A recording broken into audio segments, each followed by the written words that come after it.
We submit our top 25s on T25 Sports. We do it every week. We have friends that do it every week. It's really fun exercise to put your top 25s out there and see how different people vote differently and how they weigh different things, eye tests, stats, record. But we will start by revealing our top 25s. It's Sunday. These are our week 10 top 25s. Who would like to go first? I can go first. I don't really care. There you go. It's up there. Cool. I'll pull it up on the other screen too. My top 5 do not change. 3 of the teams won, 2 were on a bye. Some impressive performances. Indiana blew out UCLA. A&M routed LSU on the road. Georgia didn't play. Ohio State didn't play. Alabama does squeak one out in South Carolina, but, after how well they've looked over the past 4 weeks, I'm fine with them having a lackluster performance. It doesn't really mean too much to me in that sense. Georgia Tech rises up to 6. They got a big win, and then the fact they're undefeated, at this point in the season, being undefeated does mean a lot. You got to give them props for that. They flip with Oregon. Oregon did win, but it wasn't the best performance against Wisconsin. No. Miami's at 8. Ole Miss up to 9. Big win on the road for them. Notre Dame sitting at 10. Vandy at 11. Texas Tech 12. BYU climbs up to 13. Virginia's at 14. Scary for Virginia back-to-back weeks. They're very much so on fraud watch, but they got the win, so they can stay right around the same spot. Louisville at 15. Tennessee 16. Cincinnati up to 17. Missouri's at 18. Houston's at 19. Texas sits at 20 after their big comeback win. Iowa jumps into the rankings at 21. They demolished Minnesota. Very, very impressive win. Mark Gronowski threw a touchdown pass. That's how you know it's a massive win for that program. Oklahoma drops only to 22. Just disappointing performance yet again. Memphis climbs back into the rankings after recently dropping out. They beat USF. James Madison stays put off of a bye. And then Navy finds their way into the rankings because they're also undefeated. So that's mine. Cool. JP, you have thoughts? Yeah, you're too high in the school up north. Sure. Which I'll reveal where I have them here in a second, but you're too high on them, as always. But I love the Houston repping. They deserve to be in here at 7-1. Massive win. Yes, like that is snapped a 10-game home winning streak for Arizona State. That's what the stat I was trying to pull was that they'd won 10 in a row. They're down in Tempe. And that's a huge win for Connor Wiegman and Willie Fritz, right? Head coach Willie Fritz of Houston. The Cougars are rolling. So I love getting them in there, and I think they fit well there at 19. I guess Missouri ranking, my question is that you just think team quality-wise, because you're not necessarily a resume guy, or is that their resume up to this point, and maybe in the future they would, of course, drop out with another loss probably. They'd drop out with another loss at this point, though. It's like you went toe-to-toe on the road at Vandy, a team that I have top 11. Your QB goes down the game. You honestly probably are kicking yourself you lost the game, which you still lost the game, so you don't really get too many brownie points for man, we probably should have won that game. But I didn't watch that game and go, man, Missouri's a much worse team than Vanderbilt. So that's a fine take. I will have a different one. Sure. Virginia, did you consider dropping them at all? I don't think any of us did. But I did. I was like, I'll give them one more week. Okay. And that probably is even a little too much grace. But you got one more week. They're on fraud watch. If you don't know, Virginia survived overtime against North Carolina. Also a game in which North Carolina had the ball second, scored, and went for 2 and did not convert. Controversy on the conversion, too, as well. But Virginia escaped Bill Belichick and Chapel Hill with a win to continue their hopes going down the road. Would have been crazy. I might say phrases like this the entire day. Who would have thought that Virginia's first ACC loss was going to be North Carolina if that had happened? Sure. I don't think anyone would have thought that coming into the season. Not at all. Considering, and the NC State loss doesn't count, which is still mind-boggling to me. Yeah, sure. And I'm sure that is going to be brought into play and conversation a lot more going forward as Virginia gets closer and closer to the ACC championship game. But no other issues with your ballots, sir. It's always a good start when you kick it off with the school up north is too high, because if that's your biggest gripe every week, that's just going to always be your biggest gripe with mine, or one of your gripes. So. Yes. All right, JP, you want to go next? Or you want me to go next? I will go next. We'll always. I just like saving you for last. I also haven't had enough time to look at your ballot, so I want some time for that. Post me yapping, but me this week I have Ohio State continuing to stay at number 1. I keep the same top 6, the same. I considered, like, for a brief moment, Indiana or A&M to move to 1, and I just thought, nah, I'm gonna keep Ohio State where they're at, even. Off the bye with 2 good wins that Indiana and A&M had this weekend. So the top 6 stays the same. 7, 8, and 9 are new in Georgia Tech, Miami, and Vanderbilt because of OU's loss this weekend. And I had the School of North at number 10 in the country with an impressive road win. Back-to-back weeks on the road. They respond again offensively against a great defense in OU, at least at this point. And maybe that's because OU hadn't played any great offense. ESPN did a great job recognizing that very early on in the broadcast. They said that the best offense that they'd faced was Michigan at that point in the season. So OU maybe hadn't been tested really at any point in the season, and Ole Miss kind of gave them everything that OU didn't want because they just kept scoring on them. And if they don't kick all those field goals, it's a blowout there in Oklahoma and Norman. Texas Tech stays at 11. I have BYU moving up to 12 after a really impressive win over Iowa State. They just continue to respond when they need to, and we'll get into that game in a little bit. I don't drop Virginia, but I was going to, had the teams above them not lost, those teams being OU specifically. But Virginia stays at 13, Notre Dame 14, Louisville 15, Tennessee 16, and I move Texas to 17 after a good, impressive come-from-behind victory last night here in Starkville. OU drops to 18 right behind them because Texas has beat them. They both have the same records right now. I'm going to have Texas ahead of Oklahoma for the foreseeable future. Cincinnati and James Madison, the Dukes, hop into the top 20. JMU's there at 20. And I have 5 teams that were formerly in the American. Now just one of those teams not in the American, and that's Houston, who's now in the Big 12, moving up to 21. And then I have Memphis, USF, North Texas, and Navy to close out my top 25. Any questions, gentlemen, or chat? Sanders, anything from you? No. Okay.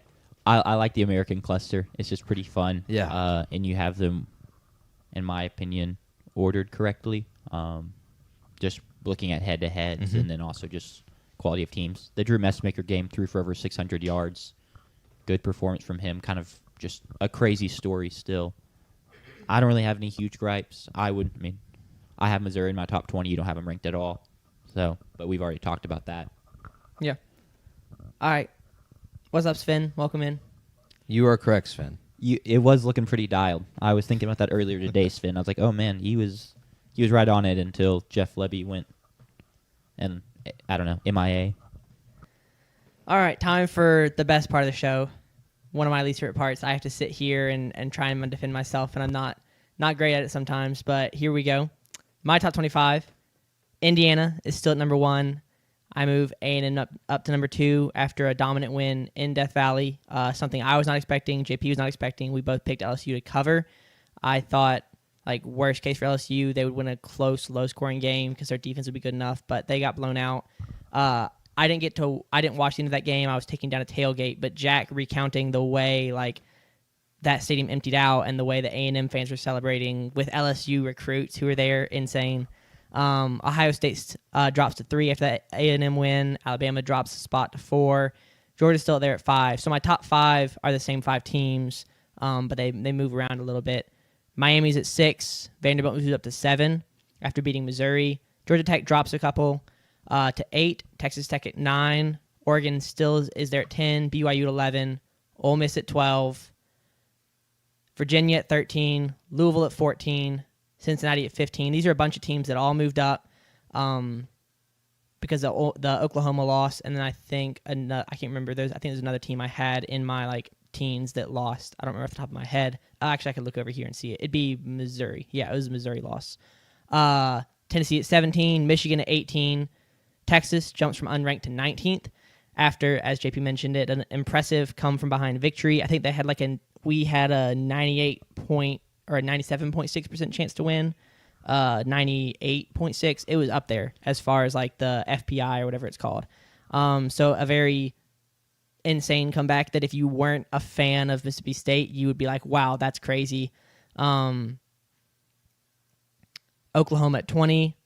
I accidentally, I was just filling out my ballot, trying to go through it. I also did this pretty quick, but I accidentally had Oklahoma and then Texas, and I went through and double-checked it. I was like, all right, how do I feel about this? And I was like, I need to fix that. Dodged a bullet there. Yeah, I dodged a huge bullet fixing that one. Missouri at 21, USC at 22. Houston, Memphis, and USF round out the top 25. So, y'all, JP is looking curious, as always. So do we want to start with you?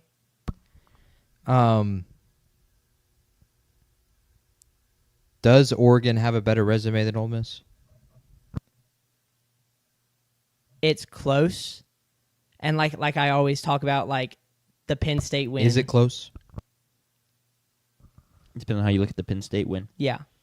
It depends on how you view the Penn State win. But I think that they're close, in my opinion. Okay, what about the losses for both teams? Let's look at the losses instead. Oregon's losses to the number 1 team in the country, in my opinion. Ole Miss's losses to the number 5 team in the country. Missing a key detail there.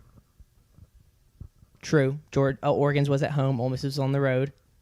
Very key detail. Yeah, that is very relevant. Even I don't even know about that, but Texas Tech's resume compared to an Oregon. Though I guess you have Houston, and Houston is ranked now, so that you go on the road and beat Houston, that's a quality win. Yeah. But even Ole Miss's win, in my opinion, and Oregon's best win, in my opinion, a lot better than Texas Tech's best win. Yeah. Now Texas Tech, they lose with their backup QB, so how do you factor that in? There's a lot of weird questions there. I also just want to ask, so scroll up to the top real quick. So you have Indiana 1, A&M 2, Ohio State 3, and I'm assuming you jump A&M over Ohio State and Alabama because the resume is better, right? Is A&M's resume not better than Indiana's? No, I also looked at that one, and I don't think so. I can pull up. I can. Indiana has a win over. Has 2 top 10 wins technically. Yeah. Illinois was technically number 9 in the country at that point. Big blowout win, and then the win over Oregon at Oregon, and a win over Iowa at Iowa, who I didn't rank this week, but Jack did. So Iowa is trending up. Sure. They can't pass. Still, what are they at? I don't 5 think that's passing that good of a touchdowns. win. No, I actually think Indiana has a slightly better resume than A&M, just slightly, because I do think A&M has played outside of the LSU game and the Notre Dame game pretty weak competition in the SEC. Sure. Yeah. And Indiana's weak schedule in general, I think, is right there on par. So then I just think they have 2, honestly, one better win for sure, and then I think the Illinois win's better than the LSU win at that point in the season. All right. But I completely understand that. Still, though, Ohio State should be above both of those teams. Sure. Without question. No. You literally said earlier that it was within question because you considered putting both those teams ahead of Ohio State. For that long of a second. Yeah, but I just think it's funny that you say earlier you considered it, and now it's without question, undoubtedly, because he considered indisputably. it, and then was without question. Yeah. No, but he questioned it. That's not No, it's not questioning. Okay. It was just no. Sure. I Okay. mean, I asked, but I have Ohio State 1, Indiana 2, A&M 3, but I also don't go solely off of resume. I also I'm interested to see. You only move Michigan up 2. Yeah. But, me and JP don't have Michigan ranked. Yeah. They've taken a couple losses. Yeah. but you have them at 18, and then also like a team like USC sitting at 22. Neither me or JP have them ranked. So if you could just speak on those two teams, as to why you have them where you do.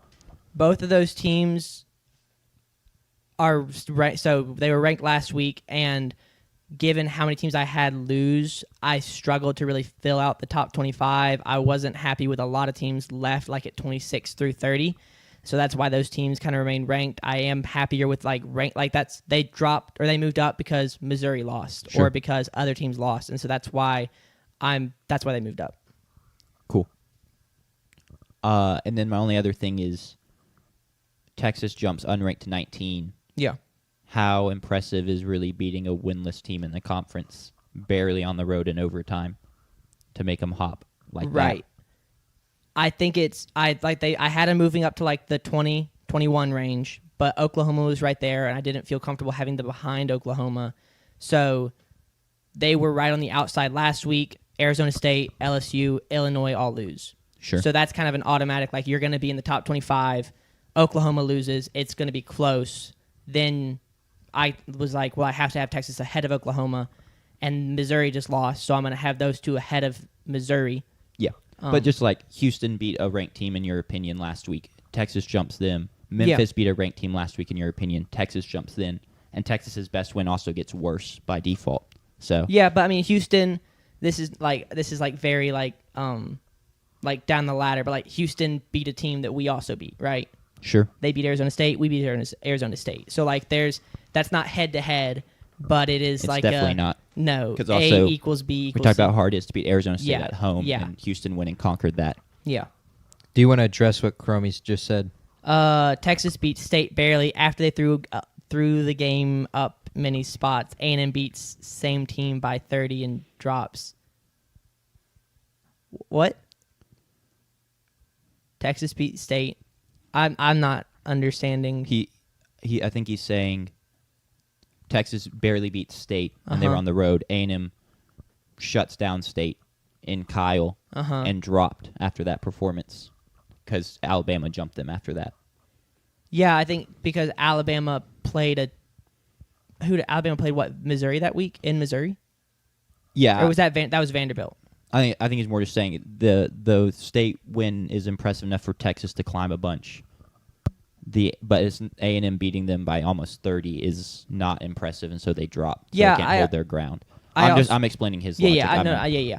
I also think that the top, like it's tighter at the top, in my opinion. I feel like there's a lot more movement, a lot more,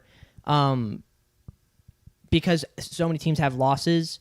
It's a lot easier to like argue about movement lower down. I think up at the top it's a lot tighter. The room for error is a lot narrower, and not that beating us soundly in your own stadium was an error, but it's just everything's a lot tighter up there. Yeah.